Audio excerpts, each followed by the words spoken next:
Hey, y'all, come on in, come on in, come on in. We're getting ready to go live on the WBNN Beverly Nation, y'all. So come on in, share this with somebody, share this with somebody, share this with somebody. Now, we're going to be talking about the Carmelo Anthony case. We're going to be talking about the Carmelo Anthony case.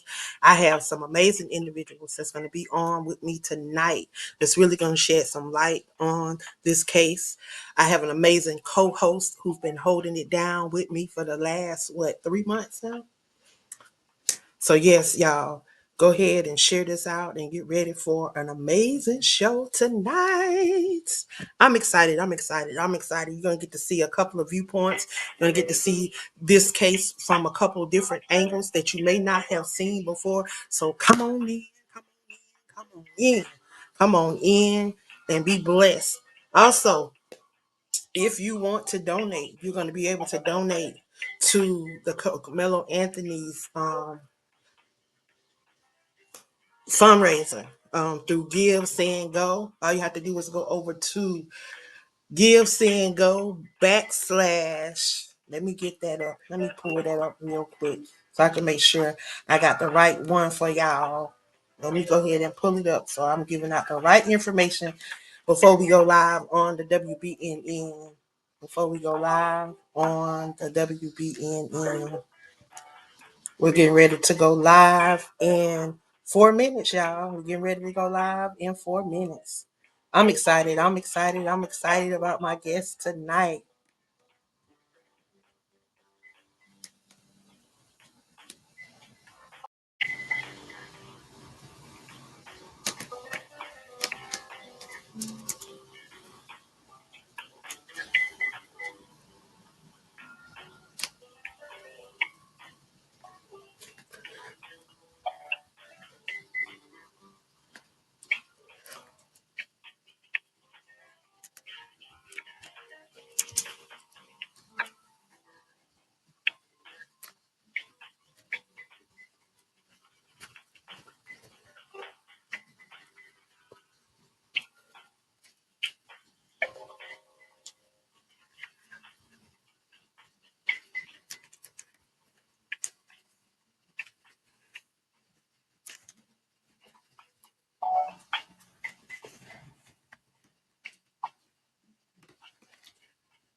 Okay, I got my Give, See, and Go, y'all. Y'all can donate. Y'all will be able to donate to the Carmelo Anthony fundraiser.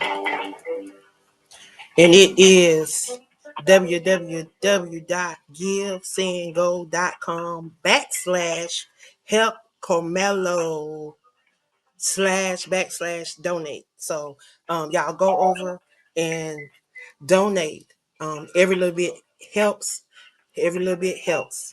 We're getting ready to go live on the WBNN in 2 minutes, y'all. In 2 minutes. So if you would, please share this out with someone. You never know what the next person may be in need of.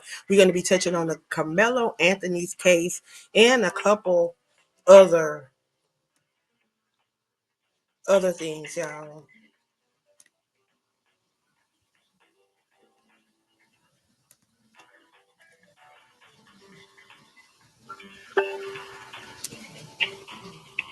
Mhm.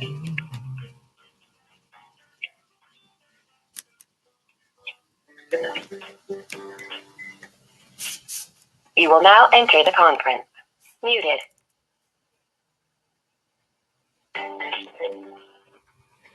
Yeah, we're getting ready to go live. We're getting ready to go live. And welcome to another edition of a 5-year run, y'all.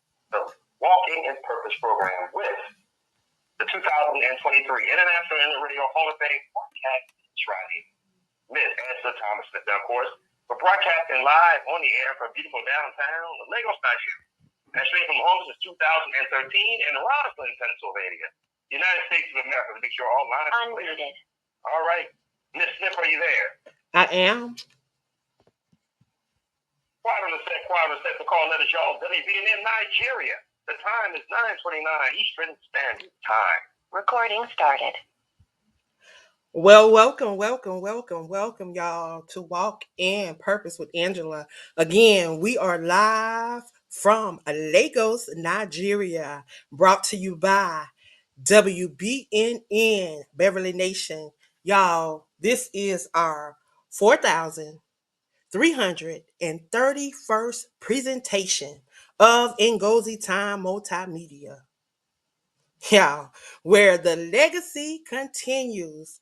I am, of course, your host tonight, the 2023 International Internet Radio Hall of Fame Broadcasting Enshrinee, and your 2023 WBNN Host of the Year. Yes, that's me, Queen Angela Thomas Smith, ready to take you on another powerful journey tonight. I'm joined by my amazing co-host. Y'all have heard him over these broadcast airwaves for the last 2 months, holding it down with me. None other than Dwayne. As we shine light on the pressing topic, justice for Carmelo Anthony. Self-defense is not a crime.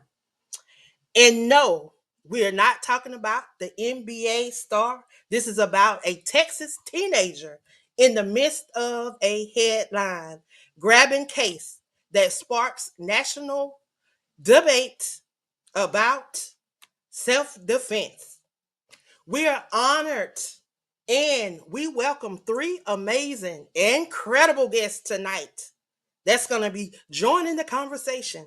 We have Dr. Sissy, Big T, and Diamond, who will be sharing their insight and their voice on this critical issue.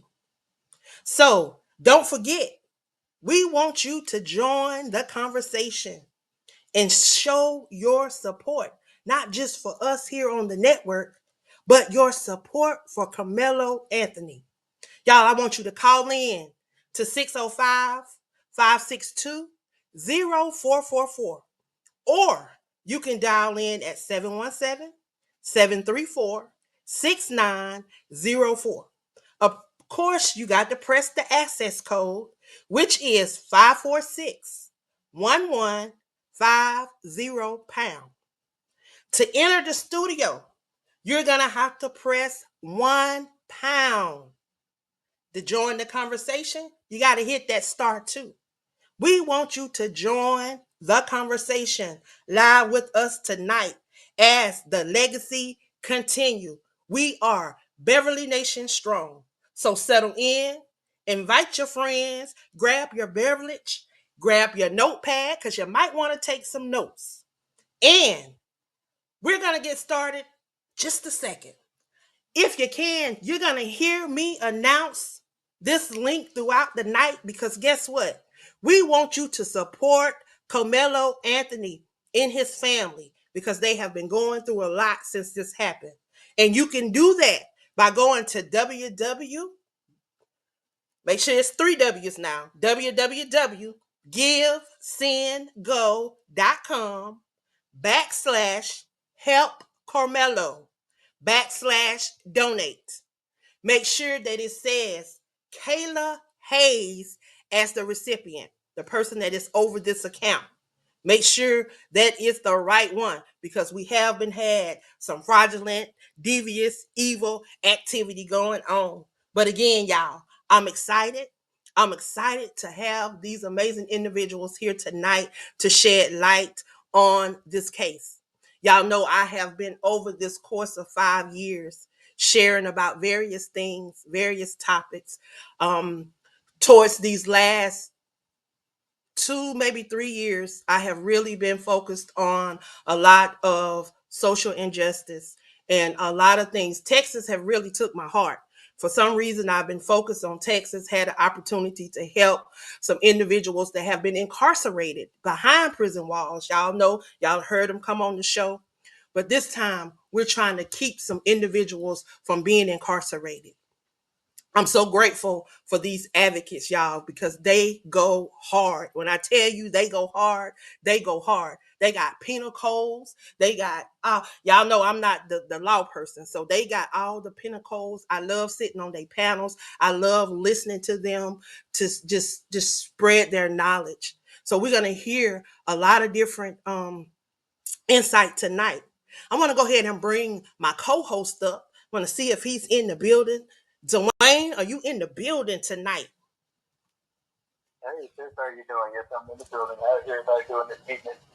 I'm great. I'm great. I'm great. I'm excited. I get excited every time I come on air, and then especially with the topic that we're talking about tonight, because y'all listening to y'all on those panels and hearing y'all discuss these topics and to discuss somebody's livelihood, and it's just amazing to me.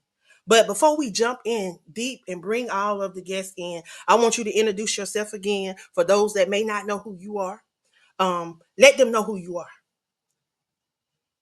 Okay, I'm Dwayne. I'm actually from the crypto Berlin area in Texas. I have an organization called Kingdom Worldwide, where we actually work with people with criminal cases like this to be an advocate and also just help the families with cases and the situations that we have. Um, I myself have been formerly incarcerated, so I know what that looks like. Having to make those choices to stay out of trouble or get out of the situation when you don't have the backing or the finances to completely exonerate yourself out of the case. So we help out with those that are currently incarcerated now, and then also those who are going through cases and those who are actually appealing and different things of that nature. So we're just an advocacy group and also a ministry. And so we're trying to make sure that our people are made whole instead of inculcated into the system. Right. Well, again, like always, I'm glad to have you here because you too have a lot of insight inside of this case. That's why I keep bringing you back. That's why I keep bringing you back. I say, let me go ahead and grab hold to this young man and allow him to be my co-host, since he seemed to know a lot more about this than me, and he can help me hold down this fort. So thank you again for agreeing to be my co-host and agreeing to come on and be a part of the WBNN. Again, if you guys want to call in and ask your questions, support the network, support the show tonight, you can call in at 605-562-0444, or you can dial 717-734-6904. Make sure you press 546-1150 when it asks for your access code, and then £1 to enter the studio, and then to join the conversation live with us, you're gonna have to press *2 so that you can get in queue, and my producer knows that you are wanting to come on and talk. So y'all, I'm excited. I think we got a little background noise. So Dwayne, I don't know if you're stationed, if you're moving, but if you could, please try to get in a space where you can get quiet, and we can make sure that we have the best quality that we can have, so the individuals that are tuning in can hear the conversation and what we are talking about. I'm gonna go ahead and see if my first guest is here. Dr. Sissy, are you in the building tonight?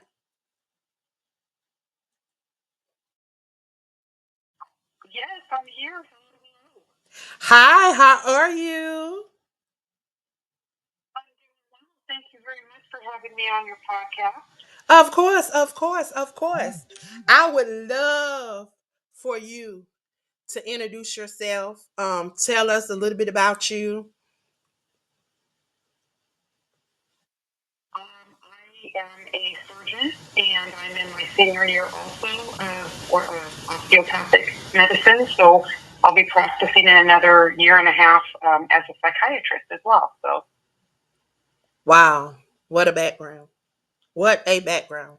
And sure, you have a lot of insight that you can bring from your profession, and even your new field that you're going to be going into um, on this case. So I'm excited. I'm excited. I'm excited. Um, as we wait for our other guests to arrive, we're going to go ahead and jump into the conversation. So, Dwayne, since you are very versed on explaining this case. Would you please explain to everyone that's tuned in what exactly happened? Why are we here today? Well, we're here today. Oh, go ahead. No, I'm really sorry. Go ahead. I thought you were talking to me. My mistake. No, go ahead. You were getting ready to get in. I'll let you go ahead and take this. There's been a lot of documentation, and a really good predictor of the future is the past, and people aren't taking that into consideration. And you had 4 individuals that approached a person looking down at their phone, minding their own business, clearly with intent. And so this case is dealing with that boy's life. And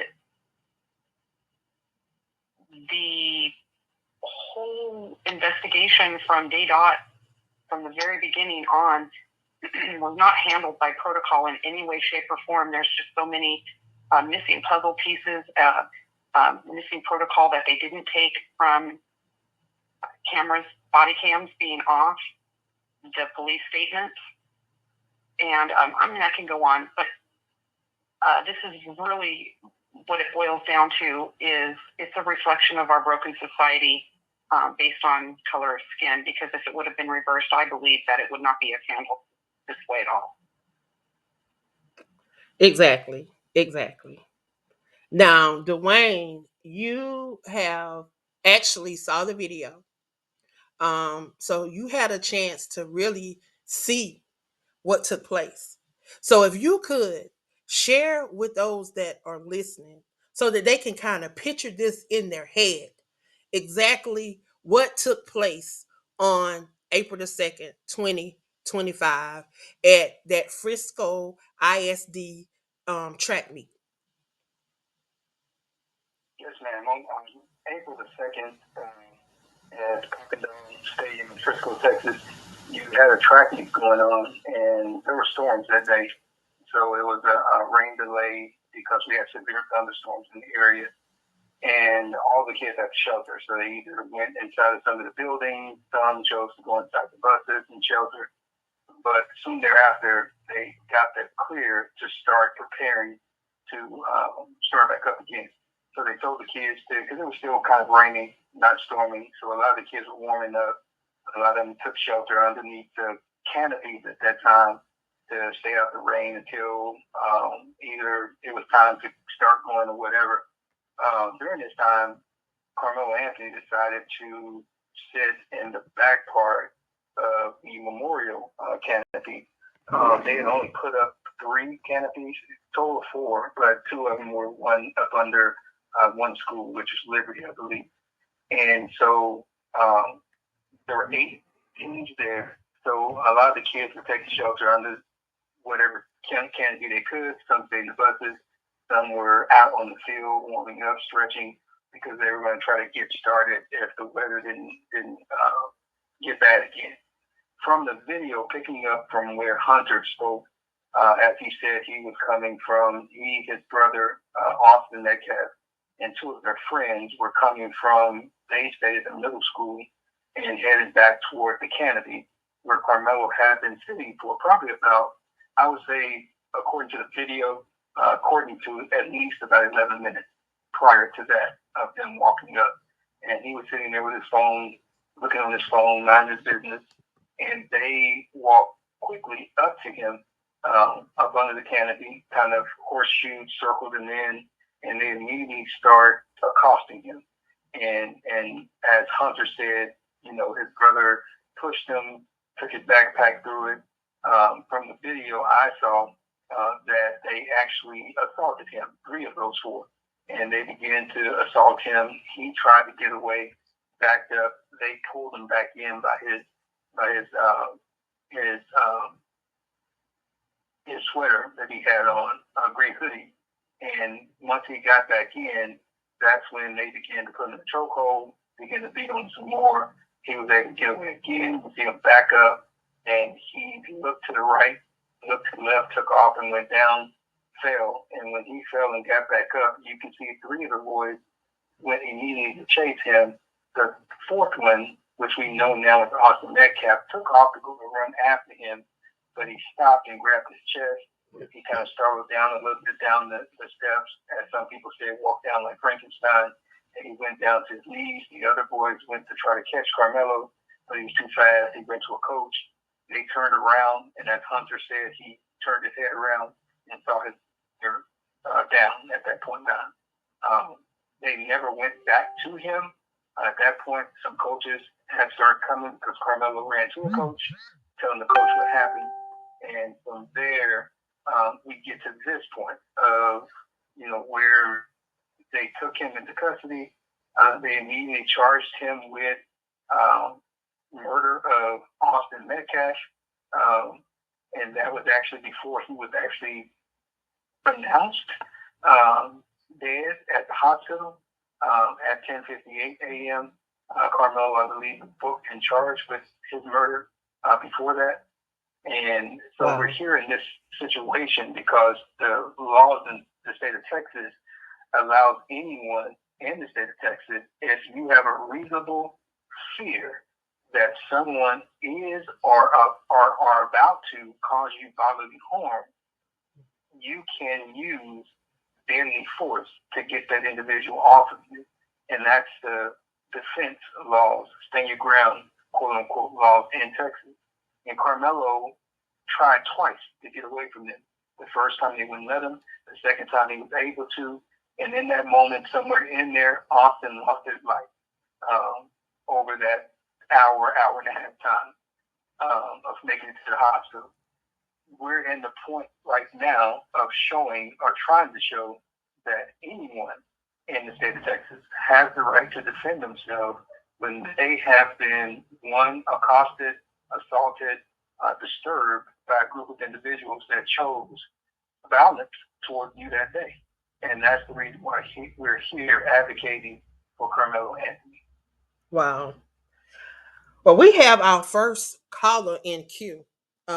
She is our narrator for the 2025 WBNN honors. Her name is Genesis Amaris Kemp, and she is from the great state of Texas. I think she resides in Houston. So, caller number one, if you would, come on in. Angela. How you doing, sweetheart? Good evening. I'm doing well. How are you? I can't complain. I've been having some muscle spasms, but hey, I'm here, so I can't complain. Well, I hope you feel better soon. I'm here listening in the background, and I wanted to support your guest, Dwayne, and I did not catch the lady's name that's also your guest, but I just wanted to let y'all know that I'm listening in. So, are you familiar with this case since you live in the state of Texas? Have you heard about this case? I have not. I've been quite busy with my two little ones. They're 3 and 1, so they keep me on the go.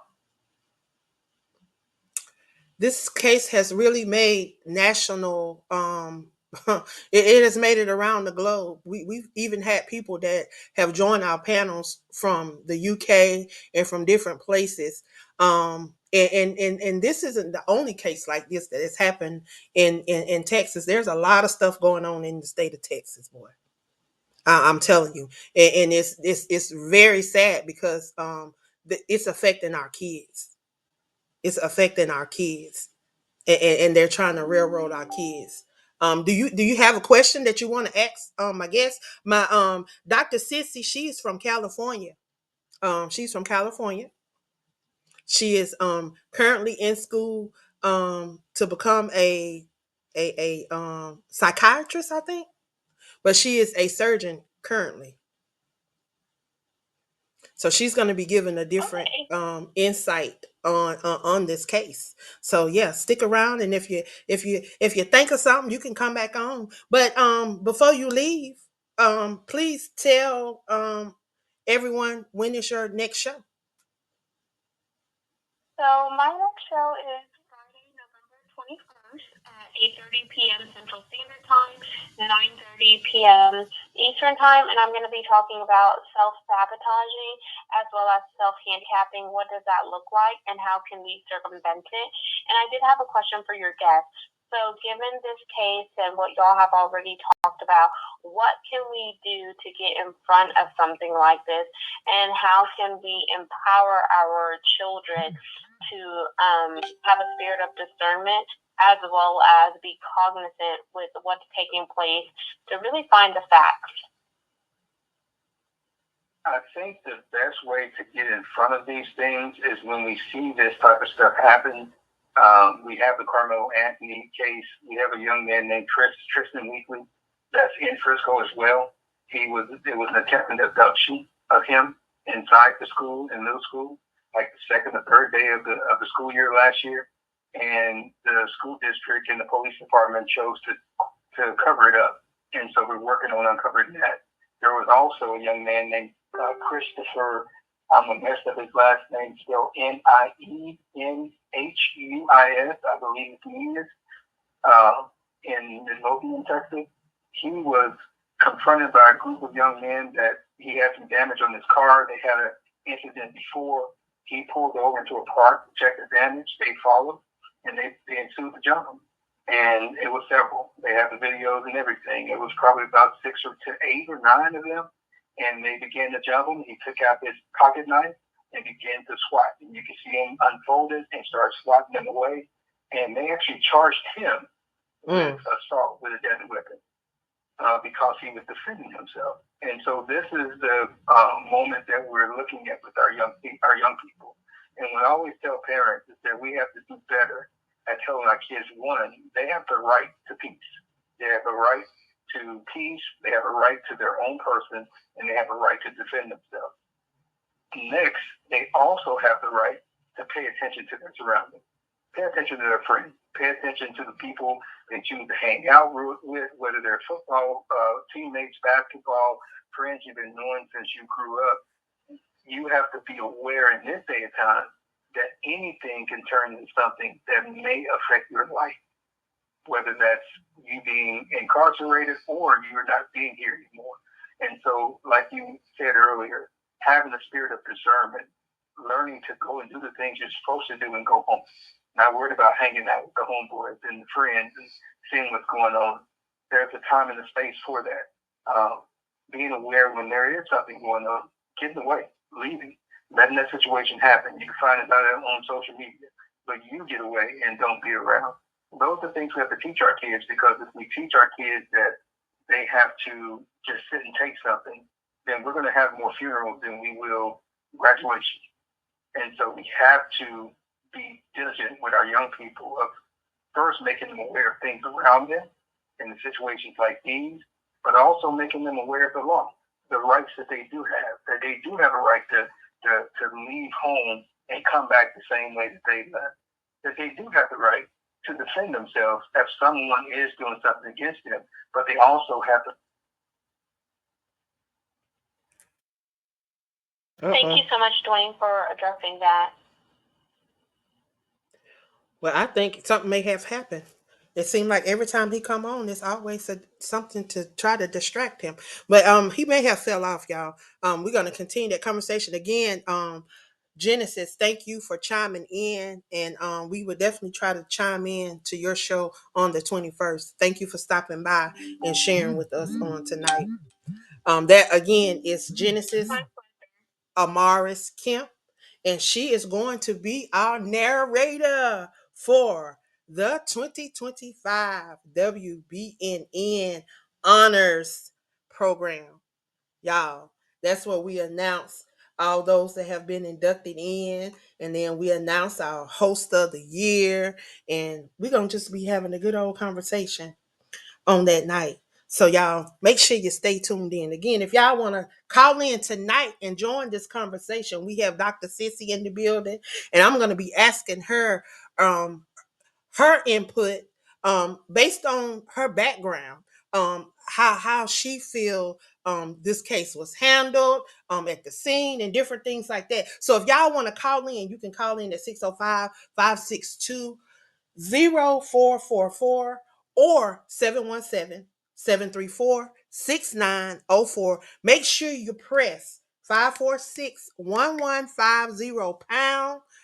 Then to enter the studio, you have to press £1, *2 to get in the conversation. If you want to get in queue to join the conversation, you definitely will have to press *2. So y'all, if you have a question, if you want to chime in, if you want to know something, go ahead and dial on in. So Dwayne, are you back? Don't know what happened, but Sissy, Sissy, Sissy, are you still in the building? I am, ma'am. So I know with your background, you could probably give us a little more insight um on this case from a perspective that a lot of us have not heard before. So for example, I heard them say that they were working on Austin, that they were doing they was trying to revive him and things of that nature.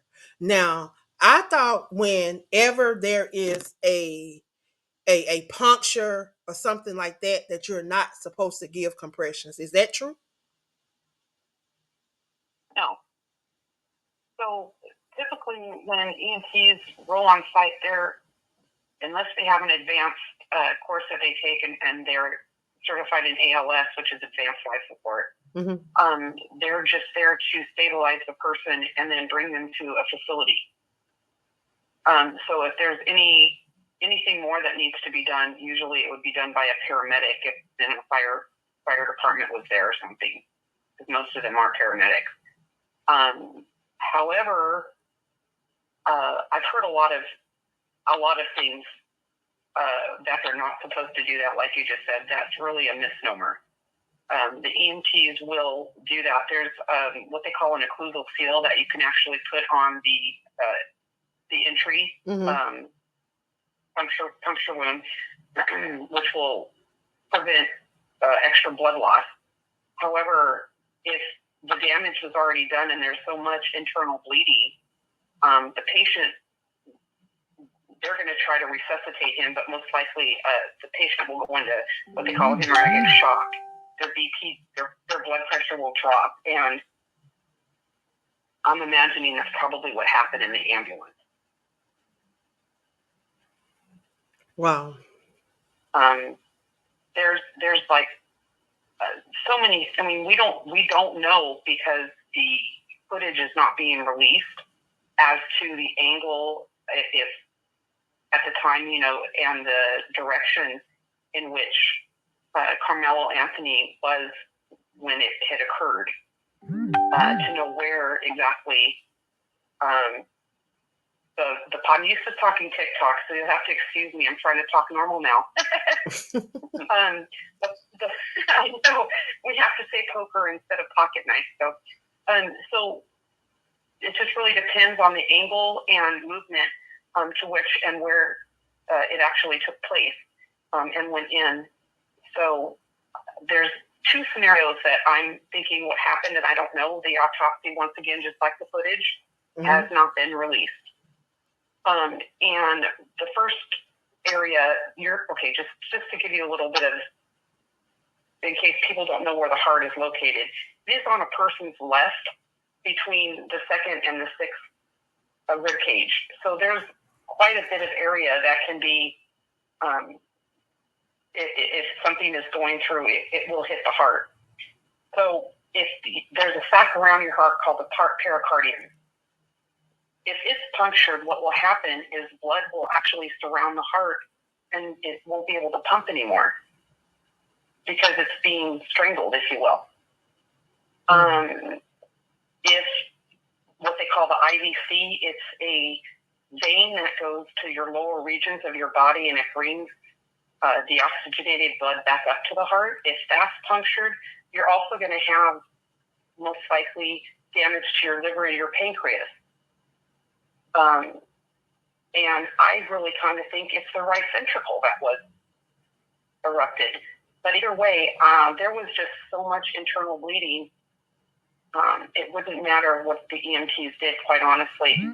But the funny thing, since we're, talking about all of the different questions and the puzzle pieces in this entire case, is that he wasn't transported to the nearest hospital. He wasn't transported to the second nearest hospital.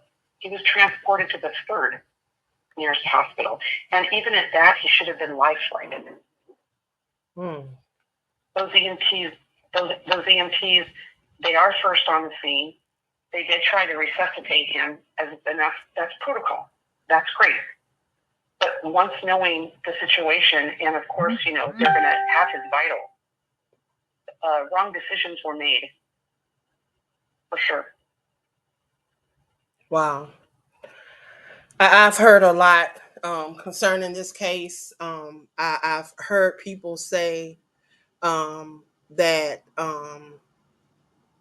Carmelo was guilty. So, what is your thoughts? What are your thoughts? I don't think I asked you that at the beginning, but what are your thoughts? Do you think he was defending himself? That self defense is the thing, or what is your thought? Yes, and I do, for several reasons. First, let me just kind of backtrack a little bit. So, when you're talking about the character of a person, even in a friendship, you have to look at everything. Somebody tells you something about somebody, you go to that friend because it's out of pocket, it's out of character. So let's examine that before you even talk about the case. So that the characters of the twins is of bullying, and there are several past recordings and information that alludes to just that. And so it's consistent with them. It's very consistent with them. Then you have Carmelo Anthony, who's the captain of two different sports venues, and whose GPA is, I think he's an A student. I think it was a 3.7, if I remember correctly. Who doesn't have a record or anything that's been documented like the twins of his character. And the footage, I haven't seen the footage because it was only released to a pocket number of people. I know Dwayne has. But these 4 people, and it was said by Hunter, me and my crew. And a crew, like a posse, okay, that's what you're referring to, approached him. Now, there were, I believe, 8 canopies that could have been put up when this rainstorm hit. At the time this occurred, only 3 had been put up. It was very fast, so they hadn't had the opportunity to do so. The boys were told to take shelter, whether it was in the bus or under the canopies. So Carmelo was not the only one from the different schools meeting at this place that were underneath that canopy. He had every right to be there, just as the other people that were there had every right to be there. The rain was coming down. These 4 boys approached him. Clearly, he was looking down at his phone, and all of a sudden he looks up. Now, if you're just minding your own business, and you know how sometimes you get involved in your phone, and so you're not really paying attention to your surroundings, when you look up to see what's happening, there's a lot of nonverbal language going on from maybe somebody having a fist and their other hand, kind of going against it, or having their hands folded like we're going to do some harm to you. Certainly, without a shadow of a doubt, he was in fear for his life. Now, after the whole entire scuttlebutt happened, because you can even see by photos, hair missing, bruises, the whole kit and caboodle, and those are just what you can see visually by that. There's a specific photo after he was brought to the police station. Just of his face. That's not to mention his whole body. And, I guess my point is, the bottom line is I don't want to get into too much, blah, blah, blah about any of that. But if you take into consideration the past that's been documented from the boys to as well as Carmelo, and then you also take into consideration the video and them approaching him, and I think it's just because of the color of his skin, because there were other boys there from the other team They could have approached those too that should have been under that specific canopy, but they didn't. They approached criminal only. And this is a result of being in fear and protecting yourself, bottom line. Exactly. So Dwayne is Dwayne. Not to mention, go ahead. Not to mention too, I forgot. They took his backpack. They took his belongings. Which so had a computer. They were down to business. Which had his computer in it and more other stuff. But Dwayne is back, and I know Dwayne knows that he is innocent. So Dwayne, I want you to come on back in here and share with us. We just gonna have a conversation. I really want people to understand what is happening in this day and time, because you would think that stuff like this is not happening, and that the judicial system was of course, if you tune in here every Sunday, you know that there's so much corruption within the judicial system with the things that Dr. Chinchilla brings to her show and the things that she shares on this network. We know that there's so much going on. But we've been hearing a lot about what is happening in the state of Texas.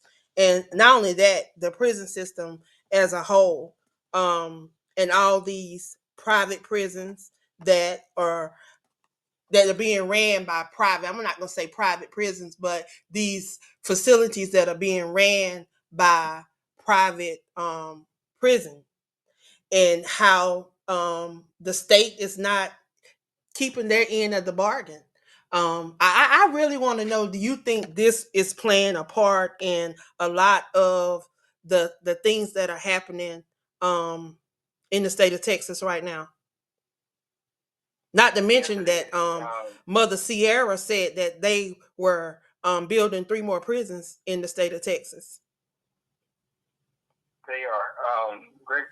Governor Greg Abbott a few years ago signed a contract, and they did some new laws and legislation as well in the Constitution, and revamped some stuff probably about 5 years ago, to where they actually signed contracts, and not only Texas, but a few other red states as well, to give these private prisons a certain amount of occupancy for the next 99 years. So they promised to have 100% occupancy at these prisons that they're building and the ones they currently have for the next 99 years. What has happened over the past 5 years is that the prison population has actually went down.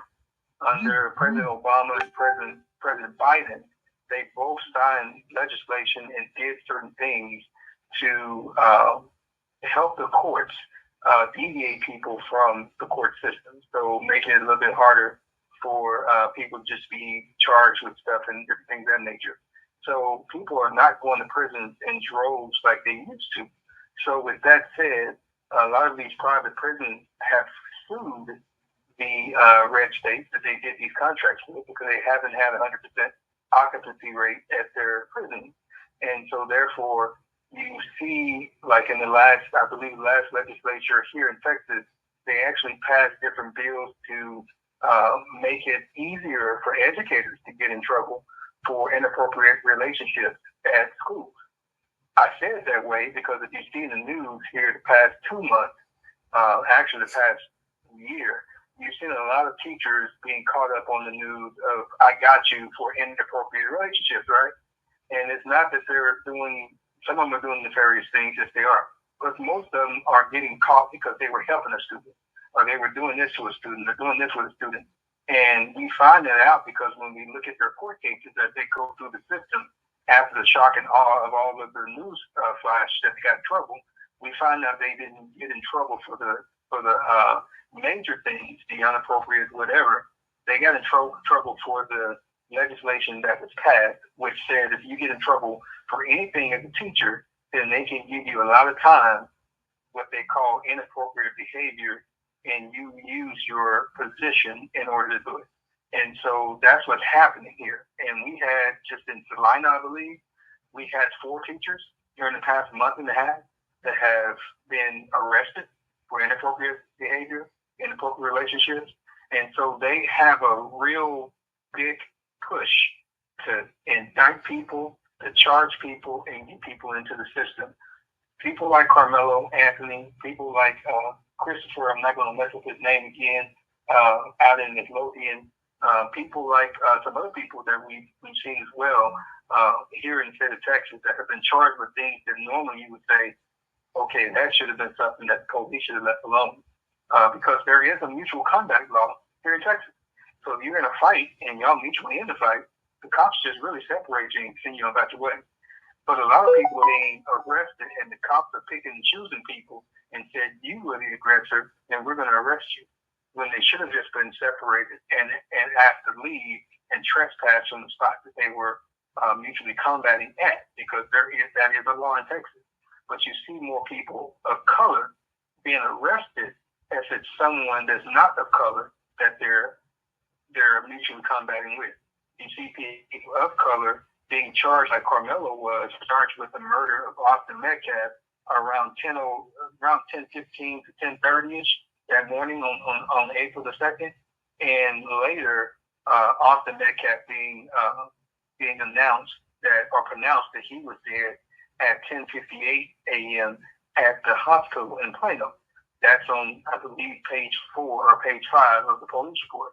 And so we see those type of things that go on that tells you automatically that, one, he shouldn't have been charged early, but then two, looking at the evidence, we know he shouldn't have been charged at all, because as a person as the officer said that he told him that this was self-defense, I was defending myself, the officer was supposed to, at that point, take everybody downtown or to the jail, interview everybody, and then deal with in a self-defense mode. That means you investigate, and if it's found that whoever did what, then you get arrest warrant and you arrest everyone.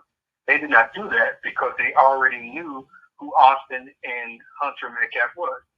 Jeff Metcalf was already at the scene. Jeff Metcalf was already inside the locker room when Hunter supposedly was supposed to have been crying and couldn't talk. No, his daddy told him to shut up. And you only had one young man that was speaking. Jeff Metcalf was already at the scene during this whole time, and then he grabbed Hunter and said, let's go to the hospital. Those are the things that we're dealing with here in this situation. We're dealing with the propensity of the system to fill itself, because it is very lucrative for prisons to keep bodies in. They make a lot of money, and their investors do too. And so, yes, there is a push in Texas. There is push in a lot of the red states to fill bodies into the prisons. That's one of the reasons why we're doing this whole immigration thing, because it's filling the bodies. They have kids.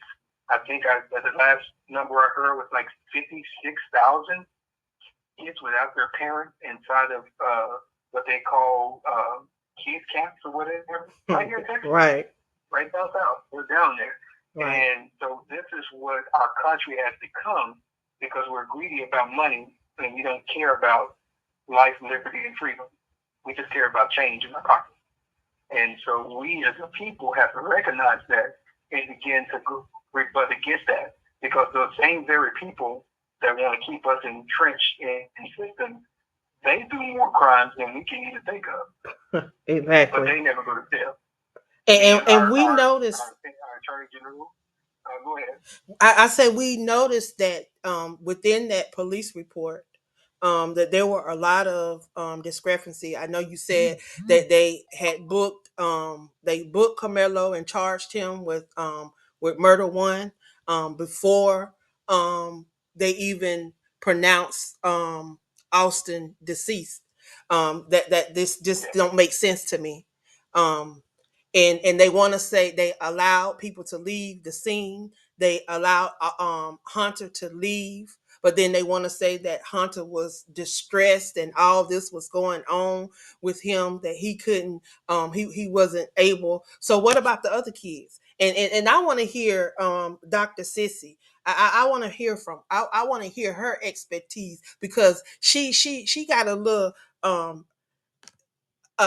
background in being able to identify exactly how these kids were, what should have took place. So Sissy, what do you how do you think handling of that was?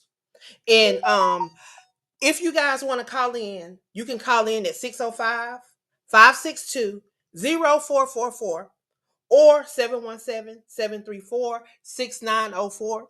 Make sure you hit that access code, which is 546-1150 # to enter the studio.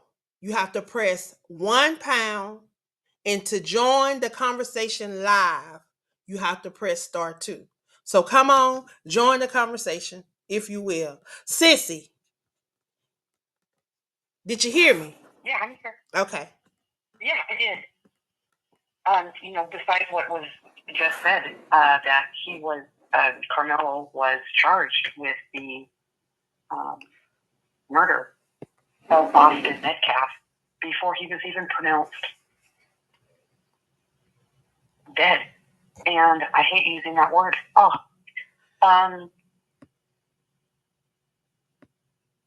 Another thing is the police didn't question the boys separately. When anything goes down in any case, police and or investigators, you take individuals and you question them separately. If you question everybody all on the same, right next to each other, they're all going to jump on board with what the other person has to say. Right. So that's another, the police cams were off. Dwayne, jump in here. Yeah, if you picking up off the body cams, Jeff Metcalf was already on the scene, and I can tell you that without going into detail, he stated in his own conversation online and also in video that he only lives 5 minutes away. He was called by one of the middle school coaches, not one of the high school coaches, but one of the middle school coaches, that something was going on. So I'll let your imagination run from there. But however, Jeff Metcalf was there on the scene, so he knows a lot of these cops. So of course they would cut their body cam off while he was talking to them. Another thing, if you go in the police report and you look all the way down at the end, you'll see a lot of notation that this was memorial bus or kids. These are kids that go to this school, this kids that go to that school, and they haven't grouped by bus or by school. If you keep going down, you'll never see anyone from Centennial. Not one. They did not interview not one kid from Centennial High School. They sent them all away. Only person that they interviewed from Centennial High School was a coach that stated his opinion of what Carmelo told him. And so we have to understand at that point, that's a red flag altogether. Because one thing, you do not let any witness leave the scene at all. You don't interview witnesses altogether at all. You don't allow a parent to be present in the preview of not only their child but also someone else's child while giving the interview. And I can say this because in the state of Texas, at 17, you don't need your parent or guardian there for them to interview, because technically you are of age and you are a consenting adult. And they all were 17 at that point in time. And so we have to keep abreast of all of that. So the ones that had body cam on, the ones that didn't have it, why? Because we do know that redacted names do kind of favor that of Jeff Metcalf. And then also on that note, when we get into the moment of looking at how the police moved and what happened after that, Jeff Metcalf is friends with not only the police department, some in there, with some of the higher ups in the police department, some of the captains and all those different things. He went to school with, he knows from different moments from the political party. He also knows the judge. He knows the DA. They're all in the same political party. He's fundraised for them. They've had dinners together, so on and so forth. And so there's a lot of interplay here of people knowing each other and scratching each other's back.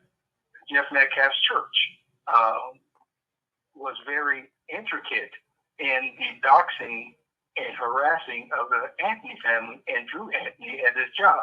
A lot of ladies from the church, people from the Facebook group that they all know from in the McKinney area as well, they all got together and just really harassed this family and still are harassing this family or trying to during this case. So it's a multiple amount of things that add up to a lot of things that are questionable, a lot of things that will, in time, show us exactly how evil people can be when they're trying to protect a lot. And when I say protect a lot, they're trying to protect Hunter Metcalf and also the other kids that was involved.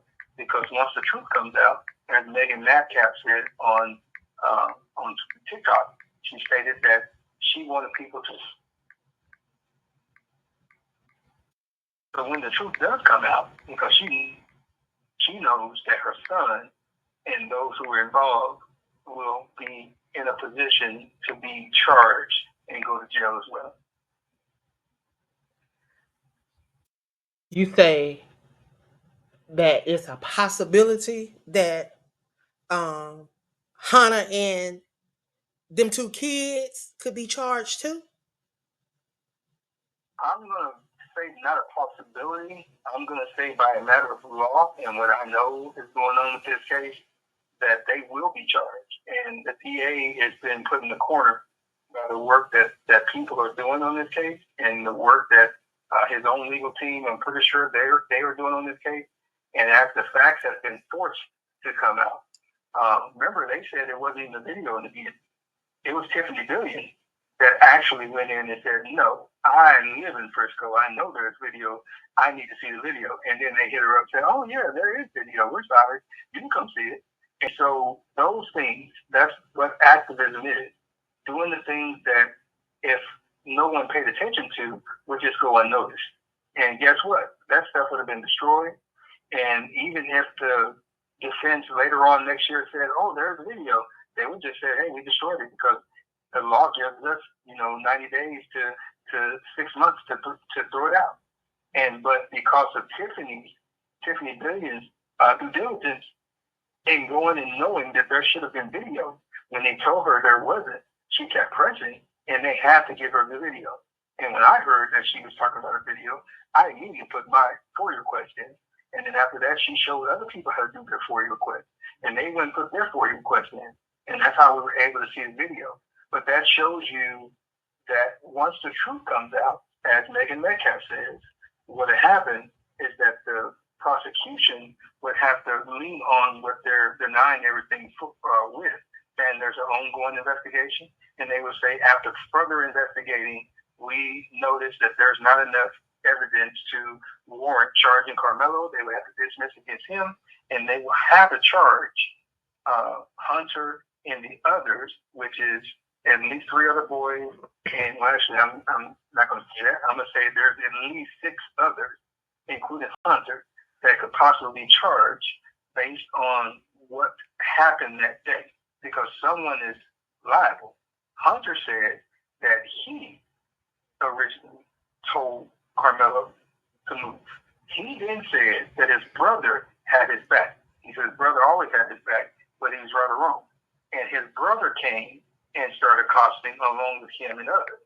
And so we know that there is an action that caused a reaction, and that action started with Hunter Metcalf. And he himself said that.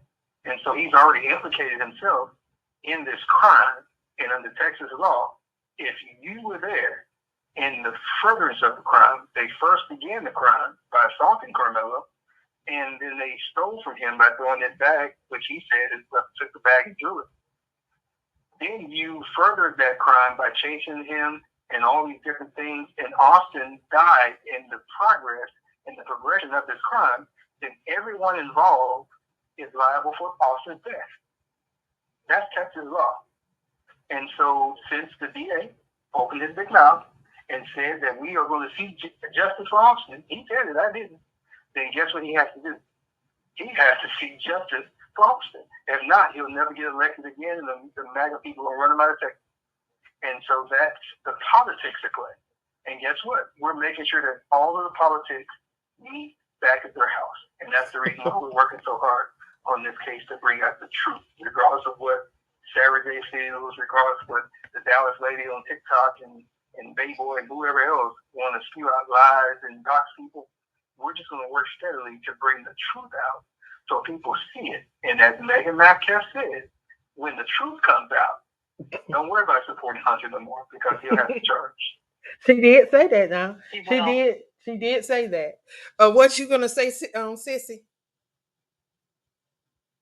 He will. They won't do it now because this case is ongoing. But as soon as this is dismissed, and I believe it will be, they have no choice to. I just wanted to add something along with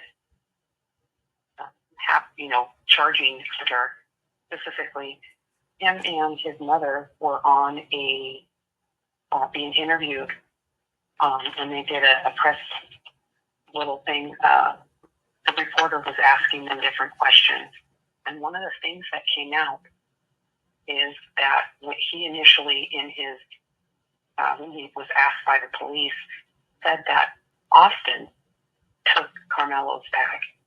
But if you look in this particular video, so you know how you say things and you don't think about it. Why? Because it's the truth.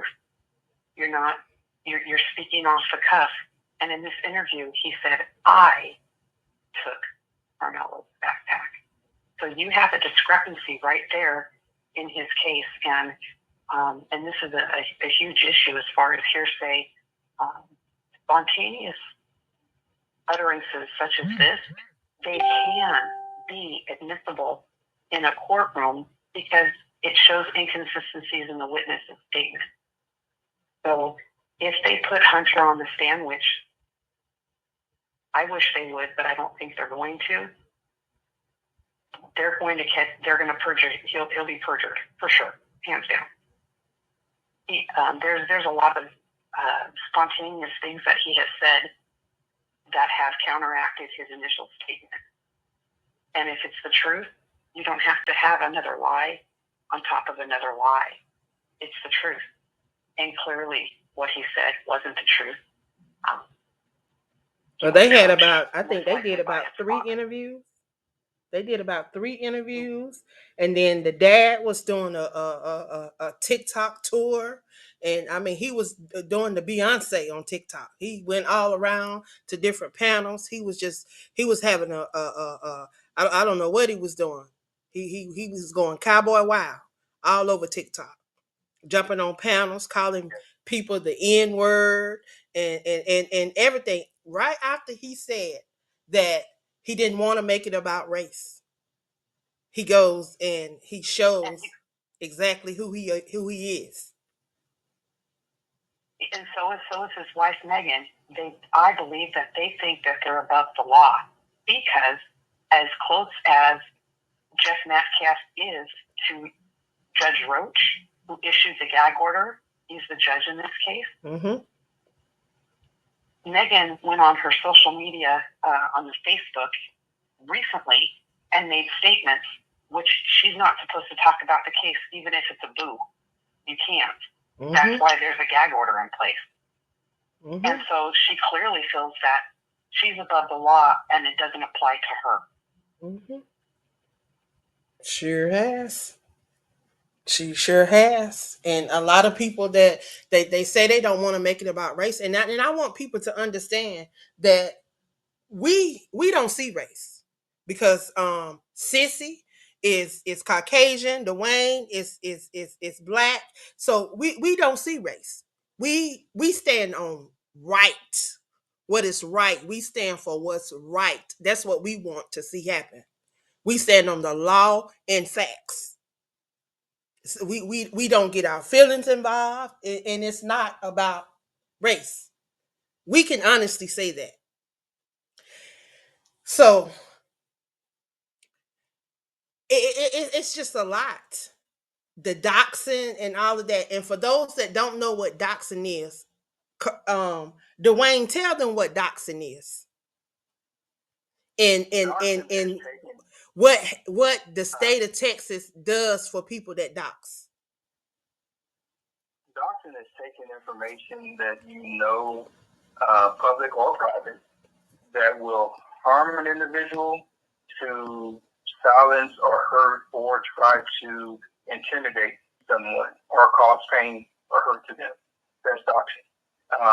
If there's public information out there of someone, that Sissy's a doctor, or, that I have an organization, or that I do counseling, or whatever the case may be, that's actual public information.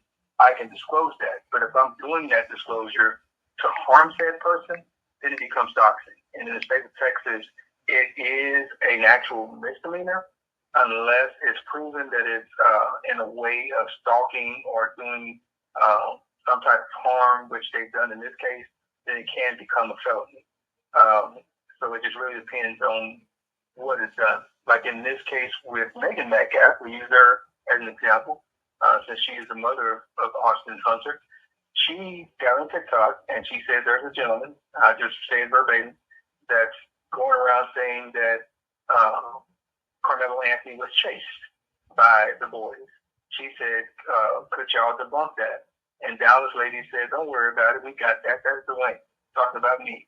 And we got him. And trust me, they tried. They doxed me. They did all kind of stuff. Tried to get me locked up and everything. Well, they did. I had to burn out. And so there was a lot going on in that moment. That's doxing, because you're using my information to harm me based on you trying to silence me or stop me from doing something that would otherwise make you look bad, or whatever the case may be. In that type of doxing, it becomes a felony. And so, but if it's just doxing to where you put someone's information out to shame them or whatever, those are misdemeanors, and they're all depending on how the local jurisdiction that is dealing with it have to look at it.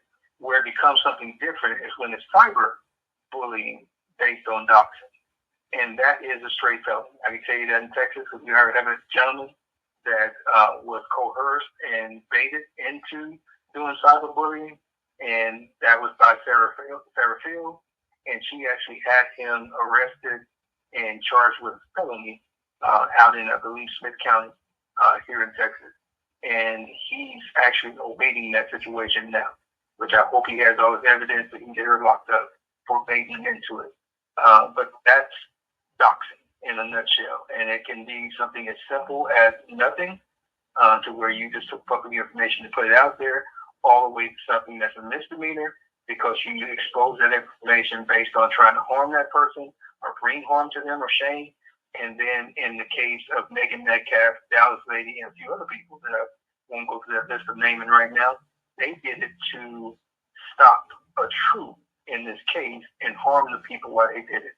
Everyone from Drew and Anthony and his family to Tiffany Billions to myself and others to stop us from putting out the truth because of what we saw in the video and what we dared to speak on social media. They even got my Facebook page taken down. They spent a day, Sarah Field sent a note to other people and said, Dwayne, they bye-bye to your Facebook. And that's the only one they were able to take down with my Facebook. But they tried all my social media. And so this is just how evil people get when they are trying to protect a lie instead of just allowing this truth to be. And they should have done what Jeff Metcalf said in the beginning online, that if a man knows his son is telling a lie, that man would force his son to tell the truth and apologize. So I always speak to Jeff Metcalf in his own words. Be that Christian man that you claim you are, and have Hunter Metcalf come out and apologize and speak to the masses at a live interview, just like you did the same day that everything happened on the 2nd of April of this year, and tell the truth so we can all move past this situation. Wow. At the very core, doxing is defamation of character and slander. And the thing is that the media, if you look in the interviews, they lead the public. If you're a true journalist, you are not biased. Mm-hmm. And even if you are, you cannot show that when you are interviewing somebody. And there's not one interview that I have seen that hasn't been leading to the public who would watch this video or footage, if you will. So they're on purpose trying to defame the Carmelo Anthony family, and the threats to their family is off the charts. Yeah. It's just, it really boils down to privilege. And he being Jeff Metcalf, wants to keep his family name intact. And so I would imagine not only in his pocket, but bribing people to say specific things while in these interviews. It's really all just deplorable. It is. And even on that, they have even tried to get Tiffany Billions arrested. They've been trying their best, trying to do that. These people just have no sense of just goodness of seeing that this situation was caused by your kid. And since it was caused by your kid, to take that opportunity to do right. But instead, they set up all of these interviews. The Fox News interviewer that stays a little bit north of Frisco stated on the live, on that live interview, that his son knew the twins. Mm-hmm. His son, they didn't stay too far, they knew each other, and they knew they were good kids. This is the actual Fox News interviewer making it personal. Yeah. So the people around listening would be like, well, he knows their character. They got to be good people. That's what the Anthony family dealt with 3 to 4 hours after the situation happened at 10 o'clock a.m. that morning. By 1 o'clock, it was on Channel 8 News with Hunter and his mom, with Jeff Metcalf in the background directing. They went from there to the next day, Fox News, and then another Fox News, all in 2 days. And it's like it was a barrage of just setting the stage. Then they couldn't get past it because now Tiffany Billions has told everybody that there is a video. So now they go and bring select people in that they know that go to church with the Metcalf, that know the Metcalf, and they come in and whether they watch the video or not, they just said, hey, it's green. You can't really see nothing. You can't see nothing here. They changed the depth perception of the video when they edited it down to the 11-minute moment to where people can only see so much. They said they did it because of the kids' faces. I didn't see the faces on the original video. So it's like at the end of the day, they did so much to try to discredit this moment, to isolate that family. They lied on them, told people they were spending the Give Send Go money to buy a house that they already lived in for 2 or 3 years. And they were buying cars that they already had the year previous. They were telling these people all this stuff, and those people still haven't yet to withdraw a dime of that Give Send Go. And people stopped giving. And they are still spreading lies. They are still spreading the lies because if you go to Facebook, there's posts floating around Facebook right now saying that they have swindled over I want to say they saying $1 million. They're looking at pressing charges against the Anthonys. Every time I see them, I screenshot them. And I share them as fake news and I report them because that's what they are. And then I tell them that you can Google. If you Google, you can even use the AI. You can Google this stuff and it'll tell you what has taken place and it'll tell you the truth. And what you have to put in is you want a biased reply because they will give you what is being spreaded around these social media sites and all of that because that's what's being shared the most. But I am inside of that group that Megan was over there going back and forth saying that Carmelo did not have he didn't belong under that canopy, that he shouldn't have been under that canopy. And everybody want to say that he was trespassing and that he was expelled. That's a couple of the things. And only thing I can tell them, I tell these people when all of this is proven not true, I said, are y'all going to be willing to come back and apologize for scandalizing this family's name? And none of them can say anything. They call me an idiot. They've called me everything but a child of God inside of that group. And it's not like I've been over there just blaring, because I just want to hear what people got to say. And I just really want them to think about the things that they're saying.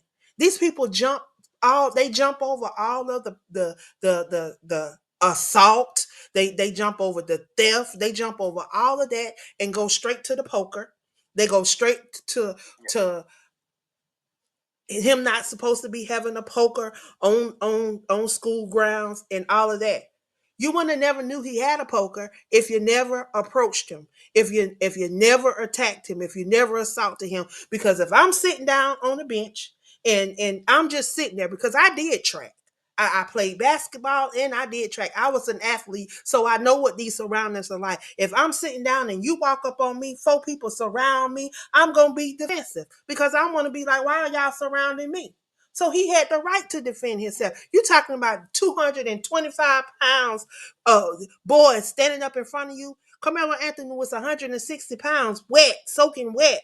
And you talking about 225 on this side and 225 on that side. You want to know what I would have done? I would have poked them all. Everybody that stood in front of me, I would have poked every last one of them and got out of there. Sure would have. Not to mention the other boys that were there. The Metcalf boys were 225, but that's just those two. Yeah, he had about that. He probably had about 600 to 800 pounds standing in front of him, depending on how big those other boys was. Also, you not only just the 2 boys that were with them, but they had other people that were accomplices with them, and Carmelo saw that. And so, if you remember myself and others saying, once he did come out the second time, he backed out and he looked right. So when he looked right, he didn't go that way because he seen other people there that was involved. And he ran to the left and ran down the trail. So he was trying to get away from everybody, not just them. Mm-hmm. He was trying to get away from everybody. And so we have to keep that in account, that day was a day, and I remember the look on his face, just looking at him from that video.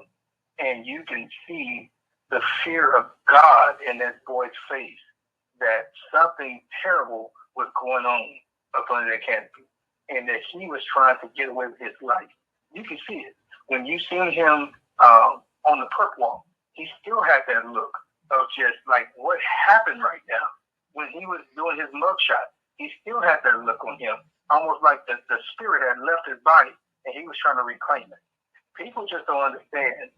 Just looking at it in that young man's eyes, in that young king's eyes, the purity, the peace, the innocence in his life had been taken away by these bullies that decided to walk up and disturb his peace that day because of whatever they felt inside the jail and whatever they had going down. They disturbed everything innocent out of this young boy's life. I've seen the video of him at his doctor's visit, and he's just dancing for the doctor, having a good time. I've seen the videos of him at the football combine, where they're out there working and doing things. I've seen him at the practices, cheering on the rest of the defenders and telling them what they're going to do and telling the receiver what he ain't going to do that day. That's why he was the captain of the football team. I've seen him on the videos of working with the Special Olympics here in Little Elm, Texas. Oh, I've seen that. I've seen him on that video doing those type of things. He saved a young person from dying a few years back. That is his character. All of that innocence is gone. It can't come back. All because these bullies that have been bullying since the 4th grade decided to invade his peace, his space. And we had a witness in the beginning that spoke out, and they threatened him. He ain't spoke since.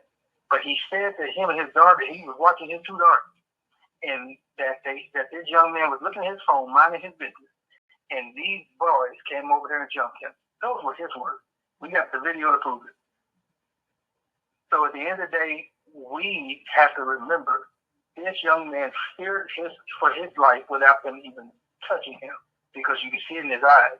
In the state of Texas, if you just have a reasonable fear that someone will do bodily harm to you, it says they don't even have to touch you. You just have to have a reasonable fear, Texas. But they accosted him, they robbed him, they assaulted him. He tried to get away, they brought him back. They assaulted him more, and he got away, to safety so he can make it home to his family. That's what this is about. I think people are so mad on that side because he had the audacity to think of his own life enough to where he fought to get home to his parents. Mm-hmm. They would have rather him been like the young man in Arkansas, all beat up and battered, and his family was holding on to their life that he would have made it because some bullies decided to suplex him off the bleachers at a football practice. Mm-hmm. They would rather for him to be like some of these other kids that have just been beaten and battered and didn't make it. Their families had to bury them because bullies decided to beat them up and accost them and hang them like the young man in the restroom at the elementary school. That's what they wanted. They would have expected and loved that narrative that he was clinging on to life and that the twins were walking around just glorified that they gathered one. But since the story didn't end that way, and it ended that Carmelo got away and one of theirs is gone, and I'm talking about bullies, I ain't talking about color. Now they're upset. And if you look at all the people who are fighting and upset on the other side, they're all bullies. They're bullies. By their actions, the way they doxing people, the way they're constantly always doing stupid stuff to people that have something to say about Carmelo or any other person. They're constantly bullying, constantly doxing. Those are bullies. Those are bullies. And they are upset because their bullying did not turn out the way that they normally do. But I learned a long time ago, the way you get rid of a bully, you punch them in their mouth hard enough, they leave you alone. And that's a lesson. If you keep your hands to yourself, you won't go see Jesus. It was only a touch, though. That's what they say. But I know what I saw. I saw them jump him. You had three of them, not the four. One was apprehensive. He was standing kind of back a little bit, and the other three was beating him up. And he kind of went close, like he was grabbing, but he wasn't hitting. So he was kind of involved, but he wasn't involved. But the other three were actively beating on and accosting and trying to hold down Carmelo. They were actually hitting each other as well. And so when Carmelo got away the first time, you seen the arm and you seen the hoodie coming back. You seen him pulling it, and he came back up on the canopy. And then that's when they got him in the headlock, and that's when they really started doing whatever. And that's when the poking or whatever happened at that point in time. And that's when he came back from under there. But yes, they beat him. They assaulted him, and I think that every time I hear someone, but it was just a touch. No, they assaulted him. However, yes, it was just a touch. The state of Texas law gives you the right to kill that person if you fear for your life. It gives you the right to kill them if you just reasonably think that they're going to take your life. They don't have to touch you. They just have to make an aggressive move toward you. That's the state of Texas law. And people don't understand that. Well, in their moral conversation, because it is Carmelo and it was Austin Metcalf, they felt that he had no right. He should have just spit on him or talked crazy to him or went and told his mama the next day that Austin, Hunter, and their friends beat him up. That's what they expected because of their caucasity. That's the way I put it. That's the audacity of your understanding of who you are, that you have the right to tell someone else to do something. Well, a little bird in the street said that they had like a 6-hour discipline record when Carmelo didn't have one. But then I hear in these streets, in this group that I'm in, this the Carmelo Anthony and Austin Metcalf discussion group, people would say that he wasn't even supposed to be there because he was expelled. Yeah, no, Tiffany Billions actually put in a request. She was just going to actually request just Hunter and Austin disciplinary record, but Drew Anthony asked her to do Carmelo as well because he felt that was the fair thing to do. So when she did, they came back with no record for Carmelo. So that tells you that dispels the whole moment of him being expelled. Because if he was expelled, they would have got that record and they would have gave it to him. There was no records for him, so he wasn't expelled. Exactly. Or suspended. Exactly. But for the twins, they said it would take them 6 hours to compile the record, the disciplinary records, mind, of those two twins, and that it would cost her $320-some. She paid it, by the way.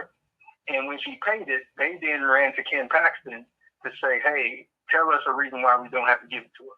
And he did. He said that she couldn't have it because of the ongoing investigation and their minors and something else. He was bringing up all kinds of stuff.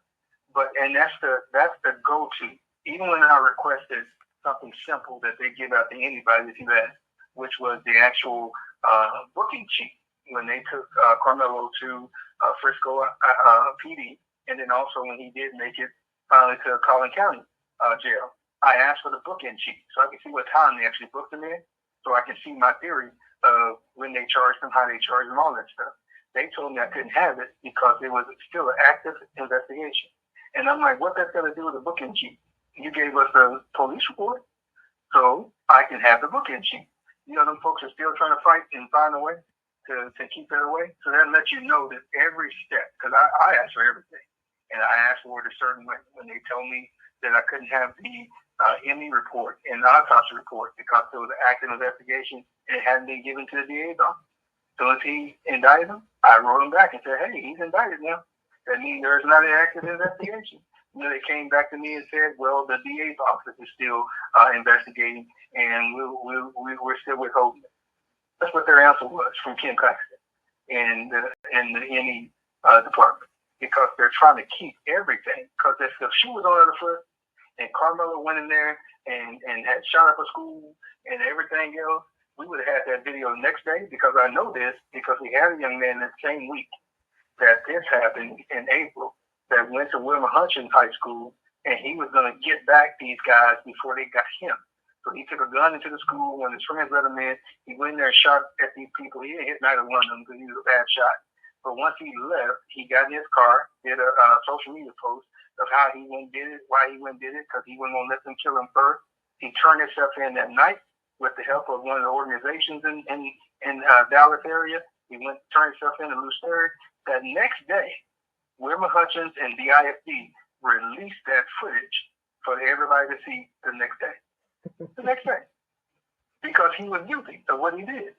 When that teacher down in one of the Collin County cities had abused that little kid, as a little kid in the preschool, and she kind of threw the little kid around, tossed the little kid around, they found out that they wasn't going to indict her or charge her, so they released the video.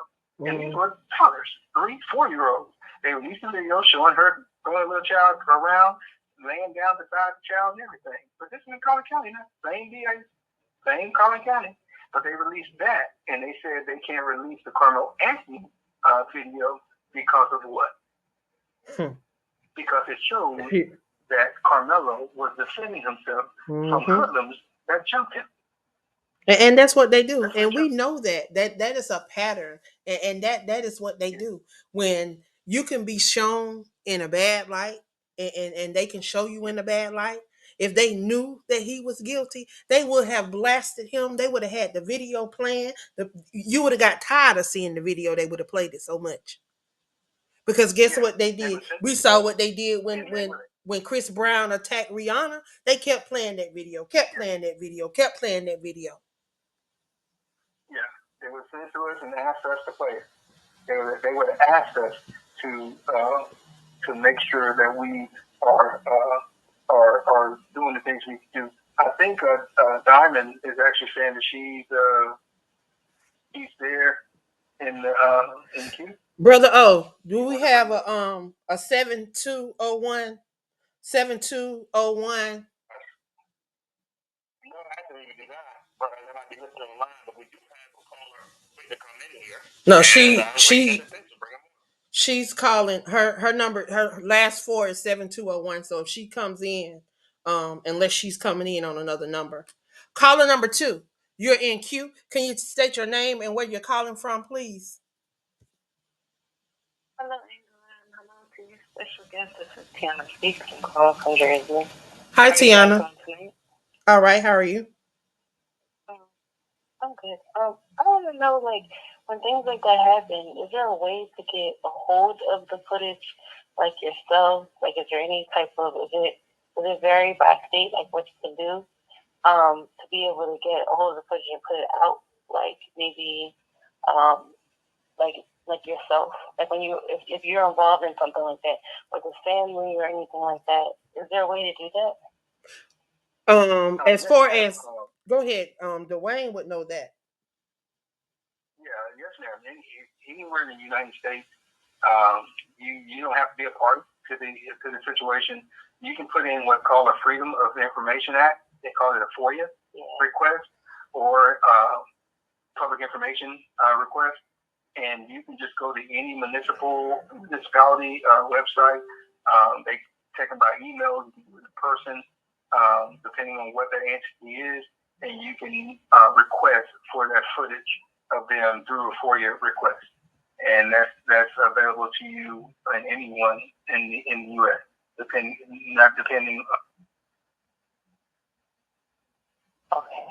Okay.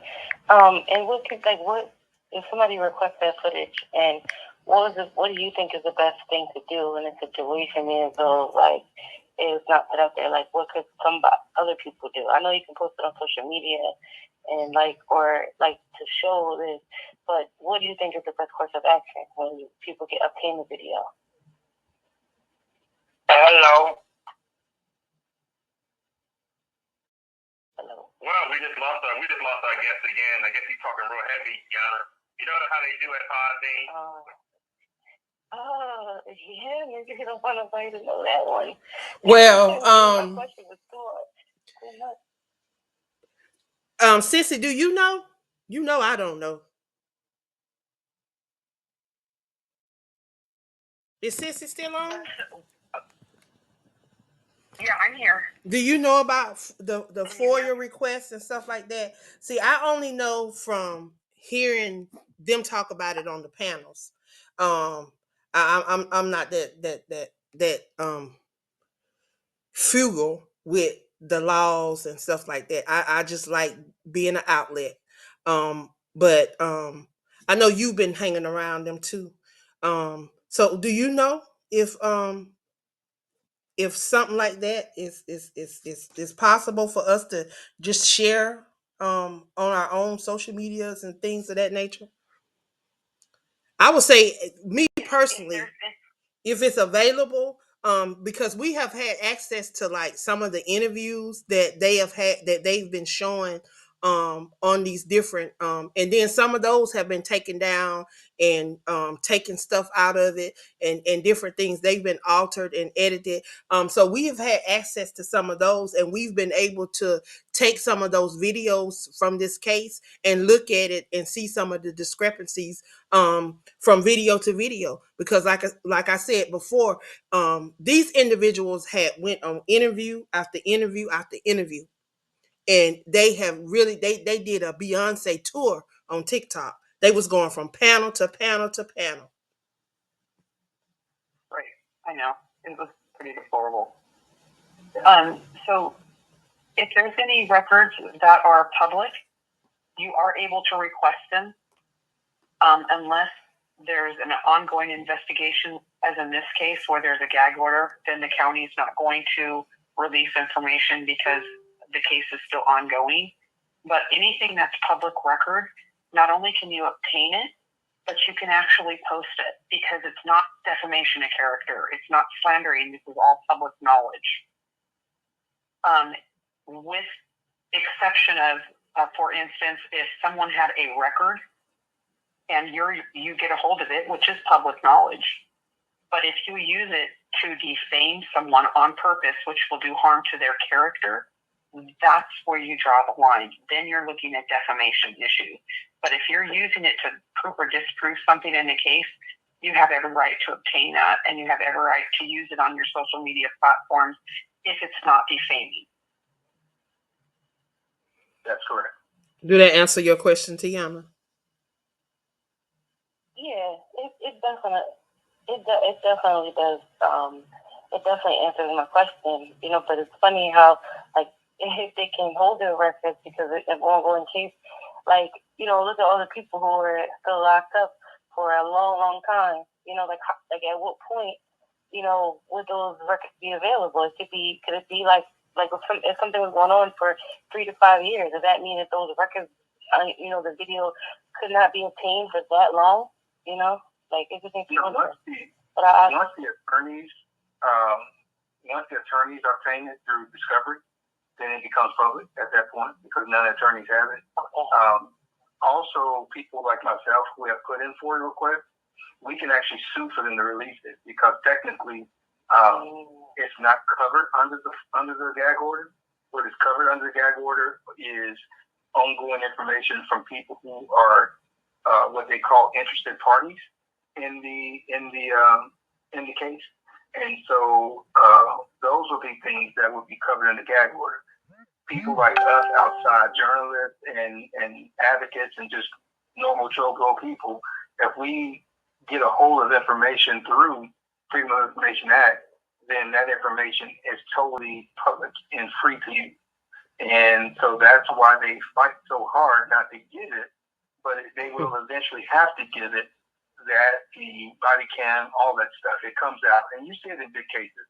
You see it trickle out over time because they can only fight you so long and they can only withhold it so long until discovery is given. Once the defense attorneys have it, they can do whatever they want to with it. Well, we have another caller in queue. Tiana, so if you would please, I want to thank you for chiming in. If you would please tell us when is your next show? Sure. My next show will be on Friday, November 14th at 9:30 p.m. in this wonderful network, and it is The Power of Books. I am Tiana Speaks, and I will be talking about, toxic things in your life, toxic patterns, and are you the poisonous person and the poisonous people that might be around you. So thank you so much for letting me ask my questions. Thank you for calling in. We have caller number 3 in queue. Caller number 3, if you would, please state your name and where you're calling from. This is none other than WBNN, Mr. Boston. I'm just calling in to support and let you know that I'm listening, but the reality of this is y'all already know what's going to transpire. You got a prominent Christian family, and then you got this young man who you can't even sniffle to find nothing wrong in his pedigree.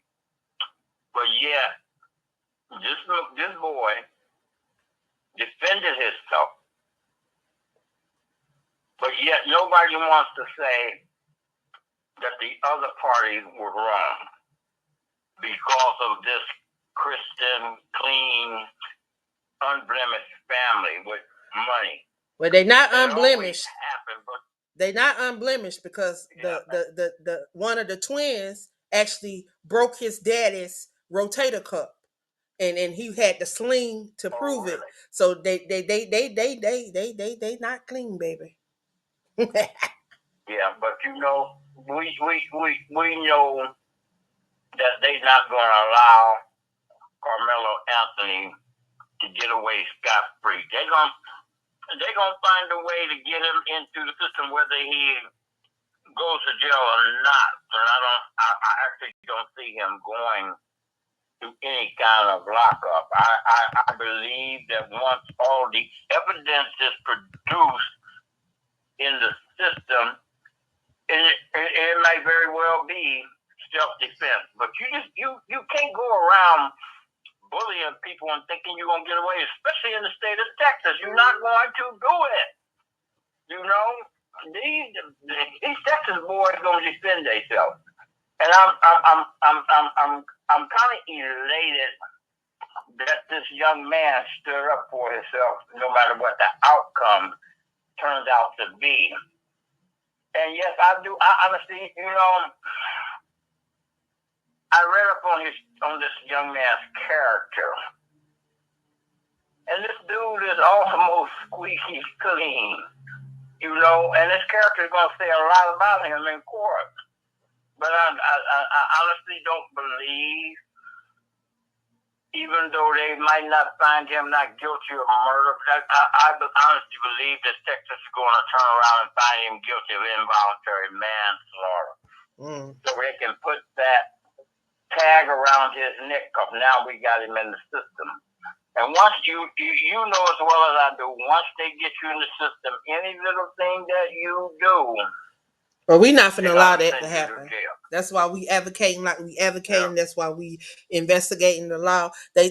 Texas shouldn't have put these laws in places if they did not want them to be used.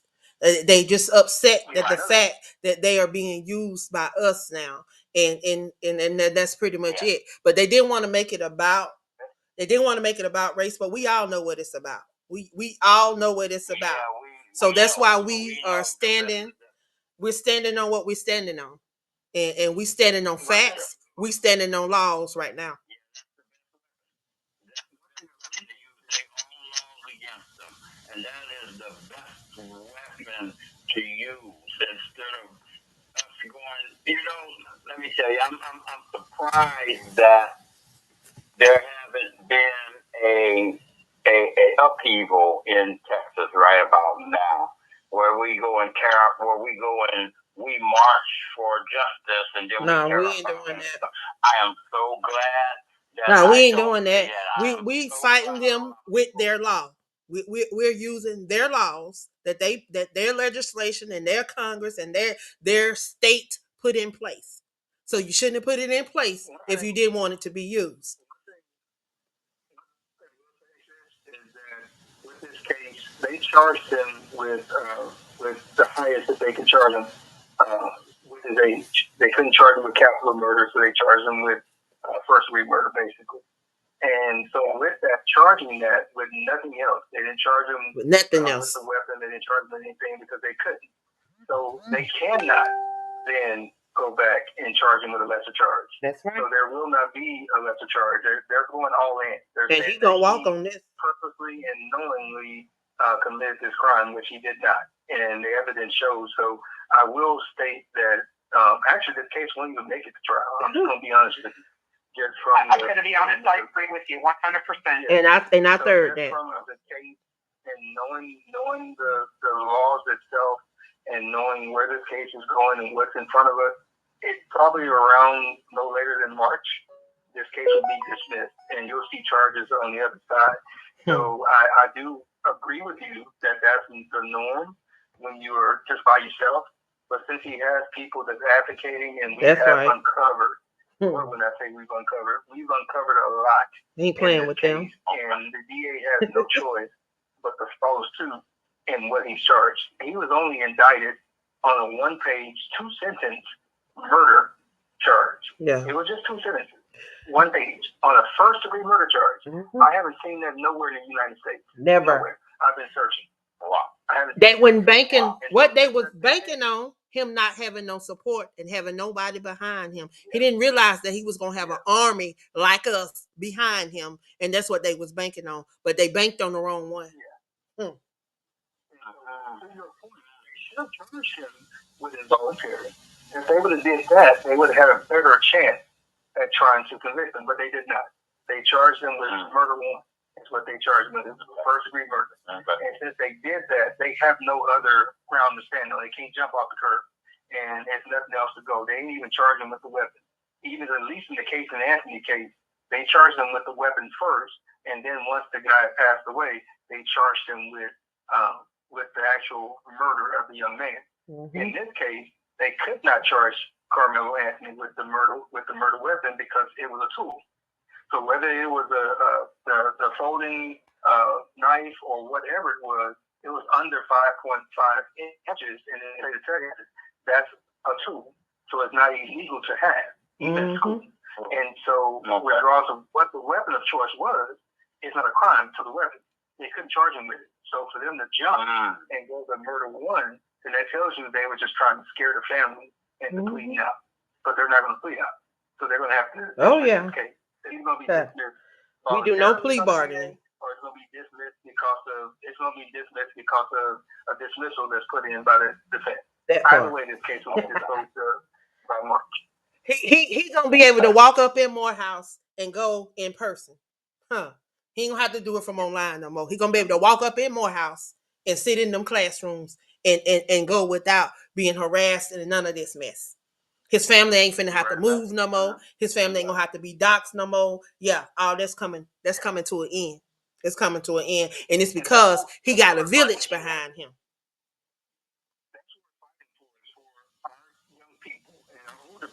brothers in the system, to not to have that despair anymore, that they have to be alone. You're not alone. The only thing you have to do is reach out to people like myself, reach out to people like Tiffany Billions, reach out to people that's out there helping, and we can assist you in finding the information, getting information on your case, getting you in a position to where you can get the best outcome for your case. If you are innocent, we can fight and help you get to a point where you can get those charges off of you. But that's what we're missing in the society. People willing to help. And I'm so glad we have so many. Closing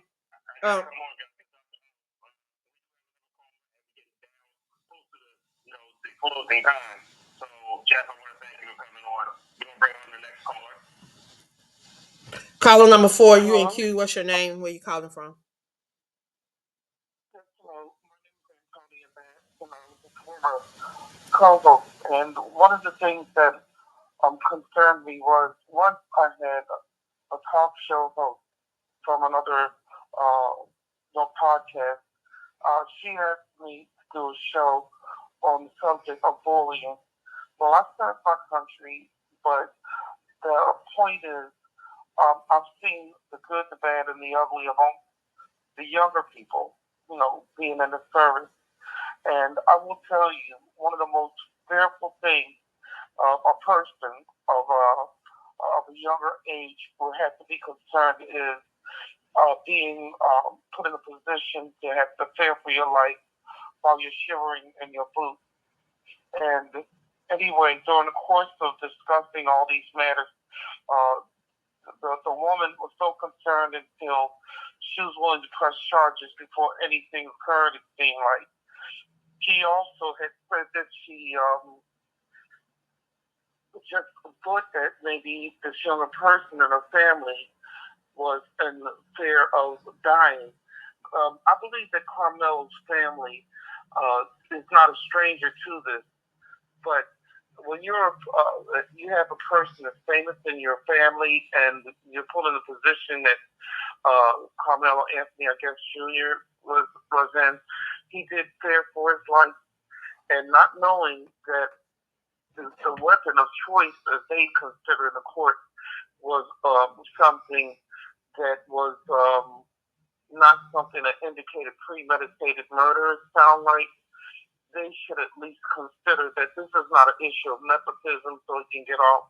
This is an issue of common sense, which is making sure no one takes your life that they've already been confronted earlier.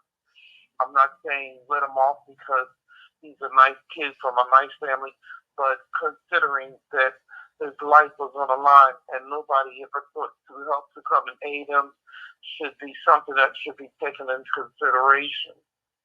So thank you very much, and you have a good day, and I wish him the best of luck, only because it was an issue of self-defense. Well, thank you for stopping by, Antonio.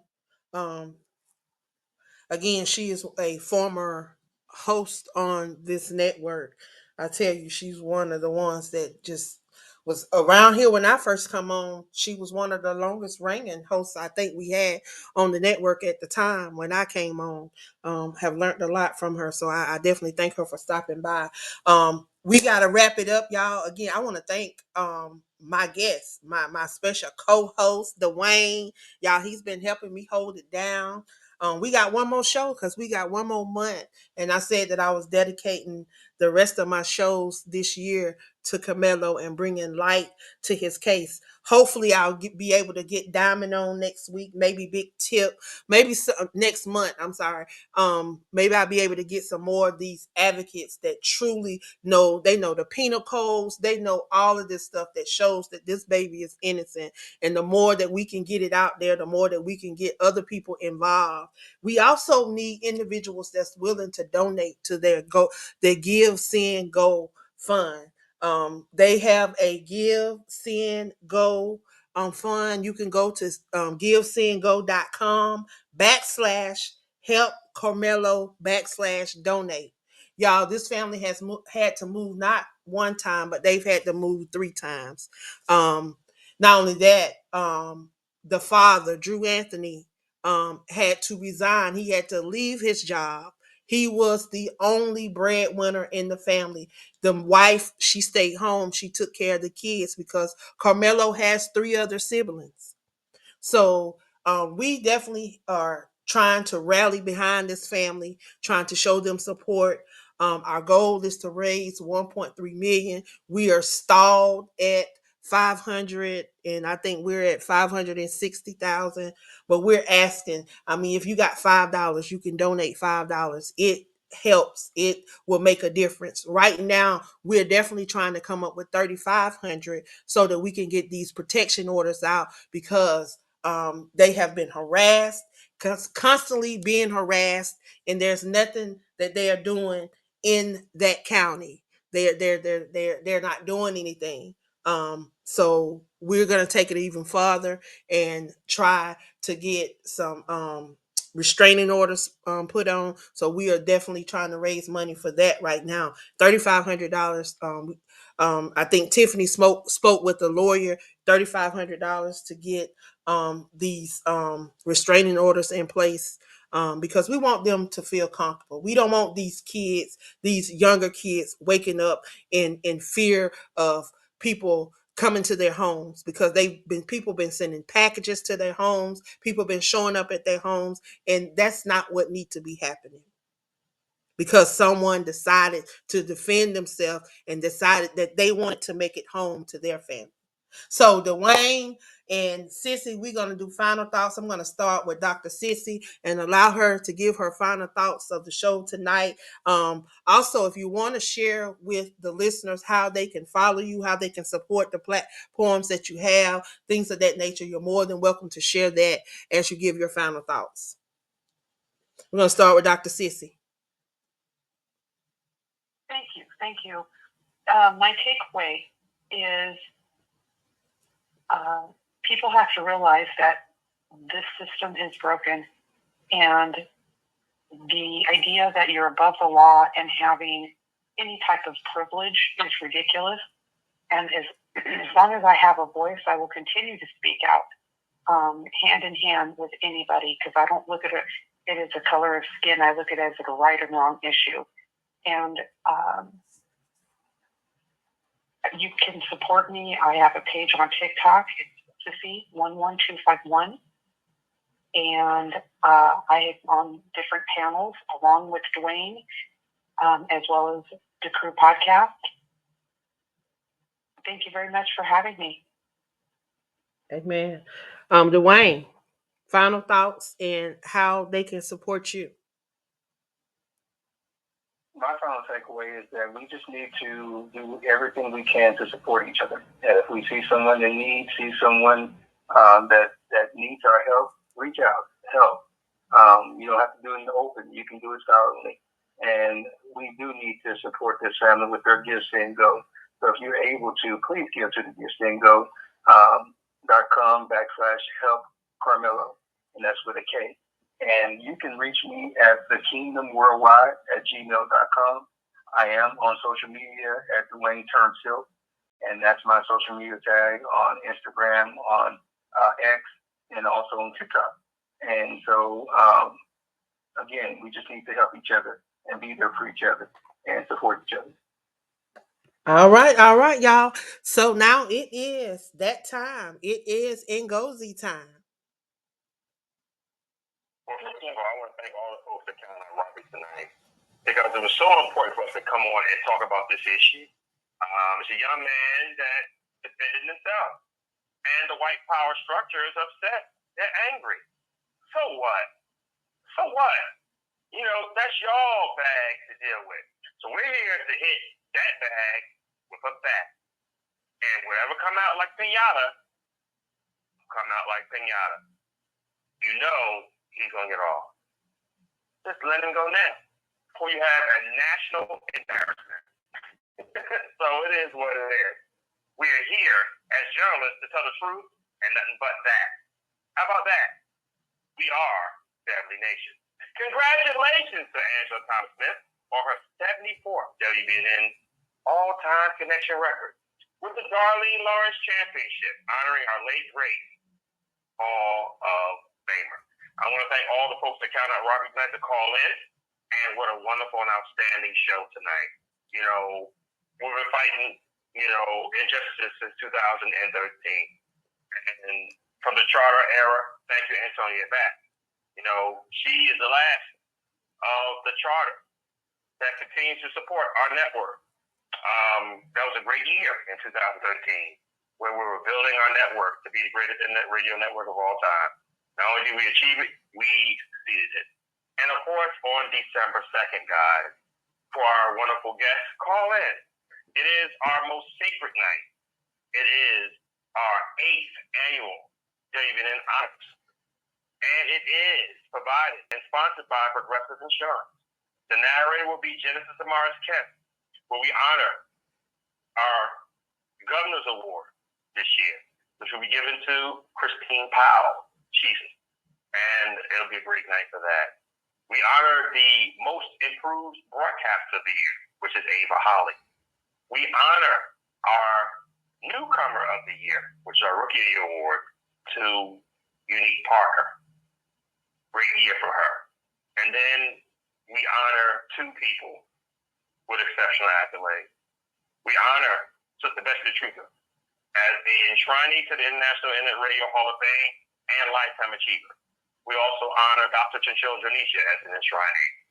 And at the end of our program, the moment you all have been waiting for. Our finalists this year are Wanda Walker, Dr. Huni Bakatoon, Unique Parker, and Dr. Chinchilla Janisha, with the greatest award we have here in our internetwork, which is the Anna Waddell Award winner for excellence. The WBNN Host of the Year, voted by our hosts, our peers here at this great network. And what a night, what a night, what a night. And we have some surprises. Of course, honoring Anna Waddell will be Edward Burks, and who is the partner of Anna Waddell and the Soul Twins. And that show lasted for us from 2017 to 2019 to Anna Waddell's unaliving. And what a great way to honor Anna Waddell, as we've been doing since 2017. So, join us for that on, losing my mind, right? December 2nd, our honors at WBNN, 9:30 Eastern Daylight Time. And of course, WBNN has advertised doing Go-See Time Multimedia, Pinterest, Google, Instagram, and X, Twitter, all that other Malaysian Go-See Facebook. Any comments, suggestions, I want for program tonight, like they lay down, it goes with my Angie, but I am. Your mother and father's favorite producer, Dr. Odella Malay Ngozi, of 45 University of Michigan. Go Blue and Colgate University, go Red, and Lonnie and Debbie's baby boy. Saying good night and good luck to all the folks out there on Porch Radio that support us on a constant basis. And now to exceptional accolades, the 2023 Anna Waddell Award winner for excellence, the WBNN Communications Host of the Year, but in Excelsior, in the same fiscal year, the 2023 International Internet Radio Hall of Fame broadcasted this Friday. Young lady out of Anderson, South Carolina. Unmuted. And that would be me, Angela Thomas. And tenured for 5 years. Yep. I've been here 5 years, y'all. And I tell you, I could not have, y'all, we broke a record tonight. So that means thank you, Dwayne, for being my co-host. Thank you, Dr. Sissy, for coming. Because guess what? None of this would have been possible without you two and those that tune in tonight. Like always, I want to thank you guys. Y'all, I'll be back in 4 weeks. Same time, same place. We're gonna have some different hosts. We're gonna have some different guests on. I mean, y'all, same co-host, some different guests. So I welcome you to come back. And if you would, please go out, support the Anthony family by going to the Give, Send, Go and help, donate. I love y'all. I appreciate y'all. And guess what? You have to be the change that you want to see in this world. I am the change that I desire to see. Until next time, I love y'all. Be blessed.